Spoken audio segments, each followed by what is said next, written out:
Hello and welcome back here to Eurovision 365. This is Podrick calling, and you're very, very welcome to the channel. If you are new or a returning viewer, thanks so much for pressing that play button. If you're also able to press subscribe, that would mean the world to me, and thank you for that. So we're here in Turin still, the sun is still shining, and somehow we are at Grand Final Day. Saturday the 14th of May. I can't believe we've got here so quick, but alas, the journey is still continuing because of course we have the grand final tonight, and it's super exciting. So we are here, as I say, and a question for you: how do you know you have been to Eurovision for a week or even less than a week? The answer: you have blisters on your feet. That is the saying of a fan and someone who has been to Eurovision. I'm sure you're loving that image right now, but I'll move on very quickly to a great image of the grand final, which is, of course, as I say, happening tonight. What can we expect from the show? Well, of course, we have grown to really appreciate, I've grown to really appreciate the presenters. I think they're awesome. We, of course, have the wonderful flag parade reintroduced in 2013, and I think it adds a great element of national pride to all the performers taking part, and of course all the fans across Europe who will be watching and cheering on their nation.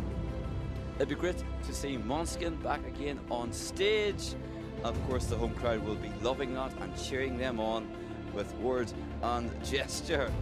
Of course, the other thing as well is the stage, which I love so much. It's so distinctive, the water is beautiful, I just think it's amazing. And then we have the songs, of course. There were some shocks and surprises from the semi-finals, semi-final 1 and 2, but as Eurovision fans and Eurovision viewers, we come to expect that, don't we? There are going to be some twists and turns along the way, and that's what makes the Eurovision so special and so unpredictably fun.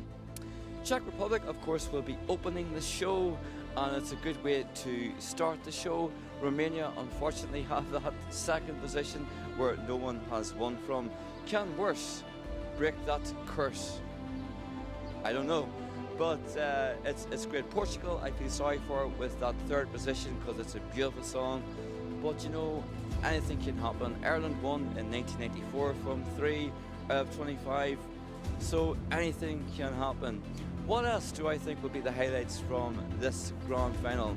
Of course, there's no denying that Ukraine would be a big talking point. It'll be interesting to see them at the final and the support they're sure to get. Mahmoud, of course, is back, this time with Blanco. The crowd are going to go wild for him. And it's a lovely song as well. Can it be 2 years in a row? I'm not sure.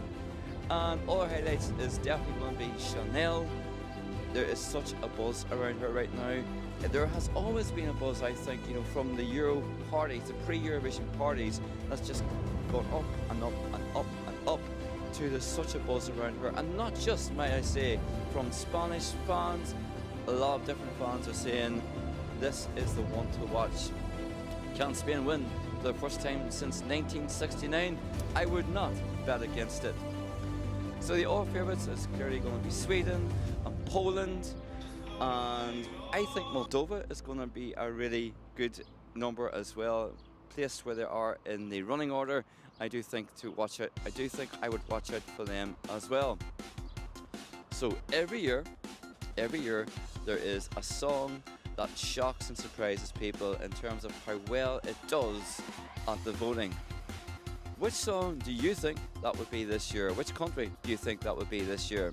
Well, I'm going to say Sister from Iceland could be that country this year.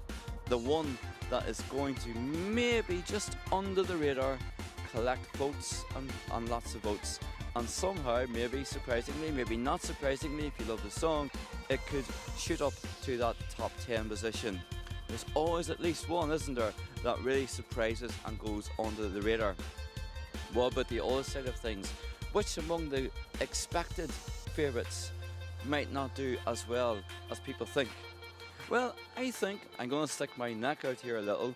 I think United Kingdom could be that country this year. There's been a lot of buzz around Sam Ryder, and rightly so. He's amazing. I love everything about him, by the way. I love his energy. I love the way he's approached this contest, and he's been so optimistic and so positive. But I'm not sure about the performance, where that might let it down. I don't mean his performance, I mean the staging more so. That might be a bit too much of a disconnect, but who knows? Well, we'll know soon enough, won't we? It's a great day here, as I say, and there is an amazing buzz around Turin. There has been since we've arrived. It's been awesome, and yeah, it's kind of sad really that's going to be over soon, but you know, Eurovision 365 will still be here for every day, not just in May. And just before I sign off, I just want to say one more thing. Obviously, I created this channel back in June last year, and we're almost a year old, and I'm just so thankful, so grateful to your support, and it means the world to me if you're viewing it. Trust me, I love that you're viewing it. I love the comments. I love all of the people who are engaging with the channel. And if you're thinking about subscribing, that'll be class. But you know what, I'm just so grateful and happy that you are watching the channel and making my day. So yeah, grand final day. So tell me what your plans are. What are you going to do? Who are you going to share your night with? Are you in Torino? Who you think's going to win? Maybe I should say that, should I? Maybe I should say who I think's going to win. I think Spain, Chanel should win. And I would like that to happen because it's been such a long time, hasn't it? 1969 was not just yesterday, and Johnny Logan might say, what's another year? But I think this could be and should be the year for Spain and Chanel, and I wish her, and of course everyone else taking part, the very best of luck. Those who aren't here tonight from the semi-finals who were disqualified, I wish them every success for their future as well. That's just my thoughts, but I look forward to reading your comments here as well. That's it. Hope you enjoy the show. Have an amazing grand final night wherever you may be watching this from. And you take care. And remember, Eurovision 365 is for every day, not just in May. Take care.